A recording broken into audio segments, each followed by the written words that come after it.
सारे जहां से अच्छा हिंदुस्तान हमारा, हम बुलबुले हैं इसके ये गुलसिता हमारा। दोस्तों 76 साल हो चुके हैं आज़ादी को। सबसे पहले तो आपको आज़ादी दिवस की हार्दिक शुभकामनाएं। आज़ाद भारत एक ऐसा देश बना जहां डिफेंस आर्म फोर्सेस का क्रेज तो टॉप पर था ही, क्योंकि हमारा यूथ इस देश से बहुत प्यार करता है और देश के लिए मर मिटने को तत्पर है। इसके अलावा क्रिकेट भी एक ऐसा स्पोर्ट्स बना जिसे इंडिया ने बहुत मोहब्बत की और आज हमारे देश को रिप्रेजेंट करने का एक बड़ा जुनून लेकर बच्चा क्रिकेट को फॉलो करता है। हाँ, वो बात अलग है कि इंडियन क्रिकेट आज कुछ सेल्फिश प्लेयर्स से भर चुका है जो अपने मतलब के लिए खेलते हैं, लेकिन इंडियन क्रिकेट के इतिहास में एक से बढ़कर एक सेल्फलेस टीम मैन, कुछ सच्चे देशभक्त खिलाड़ी भी आए जिन्होंने अपने पर्सनल माइलस्टोन, अपनी तकलीफ सब कुछ भुलाकर सिर्फ देश के लिए खेला और अपना हर रन देश को ही डेडिकेट किया। तो आज की वीडियो में हम उन ग्रेटेस्ट सेल्फलेस क्रिकेटर्स की बात करेंगे जिन्होंने कभी खुद के लिए ना खेलते हुए देश को ऊपर रखा और हमेशा ही सच्चे दिल से इंडिया के लिए खेला। इस लिस्ट की शुरुआत करते हैं एक ऐसे खिलाड़ी से जो कि अपनी सक्सेस से ज्यादा दूसरों की कामयाबी पर खुश होता था, सुरेश रैना। अगर आप एक बैट्समैन हैं और सेंचुरी पूरी करते हैं, वो आपको गले लगा लेगा और आपसे पहले हवा में पंच करेगा। अगर आप बॉलर हैं तो आपके विकेट लेते ही वो आपके पास आने वाला सबसे पहला इंसान होगा जो सबसे ज्यादा सेलिब्रेट करता था। अगर वो बैटिंग में फेल हो जाए तो अपनी पार्ट टाइम बॉलिंग से विकेट निकाल देगा। अगर बॉलिंग से भी बात न बने तो फील्डिंग में कुछ न कुछ करिश्मा कर दिया करता। टीम कहती पॉइंट तो पॉइंट पर फील्डिंग करता, कप्तान कहते स्लिप तो स्लिप में फील्डिंग करता। अगर जरूरत होती बाउंड्री पर जाने की तो बाउंड्री पर भी कैचेस लगाता। उसका ग्राउंड पर होना टीम के लिए सबसे बड़ा पॉजिटिव होता। जरूरत होती नंबर 3 पर तो नंबर 3 पर शतक बना देता। टीम को कोई रन चाहिए होते तो छक्कों की बरसात कर देता। 2011 वर्ल्ड कप क्वार्टर फाइनल में जब टॉप ऑर्डर फेल हो गया तो यूवी का साथ देते हुए वो मैच विनिंग पार्टनरशिप कर गया। सेमीफाइनल में जब पूरी टीम सिमट गई तो अकेला आखिर तक लड़ता रहा। उसका 35-40 क्रूशियल रनों का वो कैमियो उपारिया ही हार जीत का अंतर बन जाया करती। अपने लिए खेलता होता तो टॉप 4 से कभी न हिलता, और वो टीम के लिए खेलता, देश के हित के लिए। दूसरा प्लेयर फेल हो जाए तो हौसला भी देता था, कोई चोटिल हो जाए तो सब्स्टिट्यूट भी बनता था। जो टीम की डिमांड होती वो बंदा पलक झपकते ही कर जाता। वो रैना ही थे जो टीम पर मर मिटने को तैयार होते, चाहे इंडिया के लिए खेलता या चेन्नई के लिए। उसका कमिटमेंट 200% होता। सच में सुरेश रैना ने अपने करियर में जिन बुलंदियों पर इंडियन क्रिकेट को पहुंचाया वो देखने लायक थी। टीम की जीत के लिए रैना कुछ भी करने को रेडी रहते, किसी भी तरीके से कंट्रीब्यूट करने को तत्पर, ये जानते हुए भी कि वे नंबर 3 पर बेस्ट थे। टीम की नीड्स को पूरा करने के लिए रैना ने कई बार अपनी पोजीशन सैक्रिफाइस कर दी। जब भी क्रिकेट इतिहास के सबसे सेल्फलेस और हम्बल क्रिकेटर्स की बात की जाएगी तो इंडियन टीम के कैप्टन पूल और वर्ल्ड के all time greatest wicket keeper batsman में शुमार MS धोनी को भला कौन भूल सकता है। धोनी ने कई मौकों पर हमें ये सिखाया कि पर्सनल माइलस्टोन से कहीं ज्यादा मैटर करता है टीम इंडिया का माइलस्टोन। और अपनी कप्तानी में धोनी ने रोहित, विराट, जडेजा, अश्विन जैसे कई यंगस्टर्स को ग्रूम किया जो कि आज दुनिया के नामी प्लेयर्स हैं। एक सेल्फलेस लीडर की क्या क्वालिटी होती है ये धोनी ने शो किया। गौतम गंभीर ने एक इंटरव्यू में साफ कहा था कि अगर धोनी नंबर 3 पर खेलते तो सारे बड़े रिकॉर्ड्स तोड़ चुके होते, लेकिन धोनी ने अपना नंबर विराट, रोहित के लिए छोड़ दिया और खुद नंबर 6 पर खेलने लगे।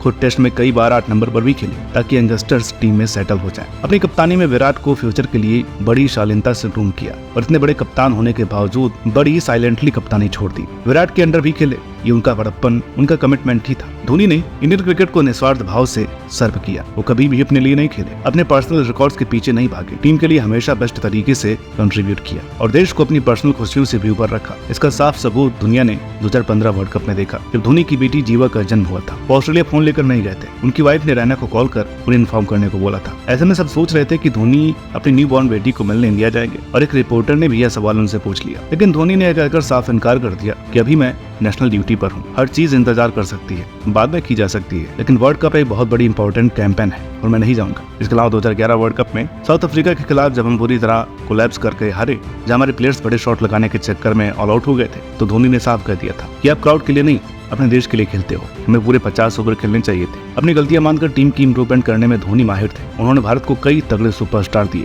साथ ही चैंपियन भी बनाए। इस लिस्ट को आगे बढ़ाते हैं इंडियन क्रिकेट की दीवार, the great wall of India के नाम से बुलाए जाने वाले राहुल द्रविड़। हाँ, माना कि एक कोच के तौर पर वे वैसा आउटपुट नहीं दे रहे हैं, इसकी सबको उम्मीदें हैं, लेकिन एक क्रिकेटर के तौर पर उन्होंने कभी भी अपने देश को निराश नहीं किया और टीम की जरूरत के हिसाब से हमेशा इंडियन क्रिकेट को सर्व किया। ऐसा उन्होंने एक नहीं, दो नहीं, बल्कि अनेकों बार अपने करियर में करके दिखाया है। भले ही उन्हें टेस्ट प्लेयर के रूप में याद किया जाता है, लेकिन जब टीम को जरूरत होती तेज खेलने की तब ये दिग्गज 150 के ताबड़तोड़ स्ट्राइक रेट से रन बनाता। जब भारत की हालत खराब होती तो अपनी चिंता किए बिना ग्राउंड पर घंटों डटा रहता। बात है 2001 कोलकाता टेस्ट की, जब फॉलो ऑन लेकर बैटिंग कर रही इंडियन टीम बुरी तरह से स्ट्रगल कर रही थी, तब सामने सिर्फ हार नजर आ रही थी, लेकिन तब क्रीज पर उतरते हैं राहुल द्रविड़, जिन्हें उस मैच में वायरल फीवर था और बुखार जो बाहर और अंदर से आदमी को तोड़ कर रख देता है। पेन किलर खाकर द्रविड़ 11 घंटे क्रीज पर डटे रहे, 180 रन जड़ इंडिया को मैच जिताया। लक्ष्मण के साथ ऐतिहासिक पार्टनरशिप की। जब टीम को एक विकेट कीपर बैट्समैन की जरूरत होती तो जनाब कीपिंग भी करते। जिस नंबर पर टीम उन्हें कहती वो उसी नंबर पर बैटिंग करते और डिलीवर करते। जब स्कॉटलैंड टीम को जरूरत थी सचिन की तो उनकी गैर उपस्थिति में देश की गरिमा के लिए द्रविड़ स्कॉटलैंड तक से खेल गए। और तो और जब इंडियन क्रिकेट लड़खड़ा रहा था, कप्तान गांगुली को ड्रॉप किया जा चुका था, तो वो द्रविड़ ही थे जिन्होंने इंडियन क्रिकेट की डूबती नैया को संभाला था। अपने 15 साल के करियर में जो कुछ भी द्रविड़ ने इंडियन क्रिकेट को दिया है उसे शब्दों में बयां कर पाना मुश्किल है। उन्होंने अपना पूरा करियर इंडिया को समर्पित कर दिया। ऐसा टीम मैन आज के टाइम में बहुत कम देखने को मिलते हैं। जब सौरव गांगुली की टीम में एंट्री हुई थी तो एक ओपनर के रूप में, व्हाइट बॉल क्रिकेट के एक एस्टेब्लिश्ड सलामी बल्लेबाज थे, लेकिन जब एक कप्तान बने और उनके अंडर कई यंगस्टर्स ने डेब्यू किया तो दादा ने उनके लिए अपनी पोजीशन भी छोड़ दी। इसकी शुरुआत हुई 2002 से, जब मिडिल ऑर्डर में सहवाग परफॉर्म नहीं कर पा रहे थे, तो वो दादा ही थे जिन्होंने अपनी ओपनिंग छोड़ उन्हें सचिन का पार्टनर बनाया और खुद 3 नंबर पर खेलने लगे। जब धोनी अपने शुरुआती मैचों में फेल हुए तो दादा ही थे जिन्होंने अपना नंबर 3 का पोजीशन धोनी के लिए छोड़ दिया और उनके डूबते करियर को सुपरहिट बना दिया। दादा के ही सैक्रिफाइस से धोनी ने 183 और 148 वाली वो यादगार पारियां खेली थी। अपने प्लेयर्स को कैसे बैक किया जाता है तो ये दादा से सीखे। भले ही हमने 2011 में वर्ल्ड कप जीता पर उसकी नींव दादा ने ही रखी थी और उन सभी वर्ल्ड चैंपियंस को अपनी कप्तानी में ही एस्टेब्लिश किया था। वो चाहे सहवाग हो, जहीर हो, आशीष नेहरा हो, हरभजन हो, धोनी हो, युवराज हो, इन सबको गांगुली नहीं बनाया था। अपने प्लेयर्स का बेस्ट निकालने के लिए खुद सफर करने से कभी पीछे नहीं हटते थे।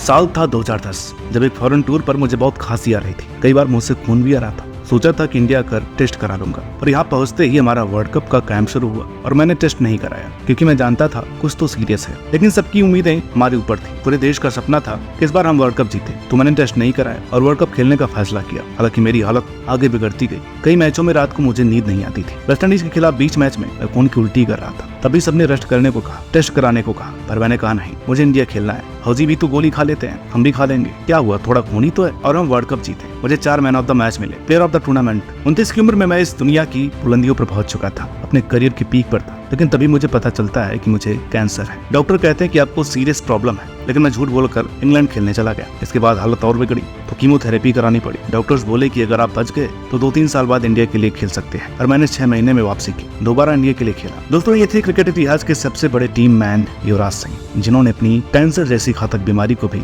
साइड लाइन कर दिया ताकि इंडिया को वर्ल्ड कप जिता सके। ये होता है देश के लिए प्यार, एक सच्चे देशभक्त का जज्बा जिसने अपनी जान तक दांव पर लगा दी ताकि इंडियन टीम को चैंपियन बना सके। जब सपने ने राइट ऑफ कर दिया था तब 2017 में युवराज ने अपने ओडीआई करियर का सबसे बड़ा स्कोर 150 रन की ताबड़तोड़ पारी खेली। उनके जैसा टीम मैन न तो पहले कभी आया था और ना ही शायद कभी आएगा। तो दोस्तों, ये थे इंडियन क्रिकेट के ग्रेटेस्ट सेल्फलेस प्लेयर, वो सच्चे देशभक्त, वो टीम मैन जिन्होंने अपने मतलब के लिए कभी न खेलते हुए हमेशा ही टीम के लिए खेला और भारत को गौरवान्वित किया। आज के इस वीडियो में इतना ही। वीडियो अच्छी लगी हो तो प्लीज इसे लाइक करें, शेयर करें। चैनल पर नए हो तो प्लीज इसे सब्सक्राइब करना न भूलें। मिलता है आपसे अगली वीडियो में, तब तक के लिए नमस्कार।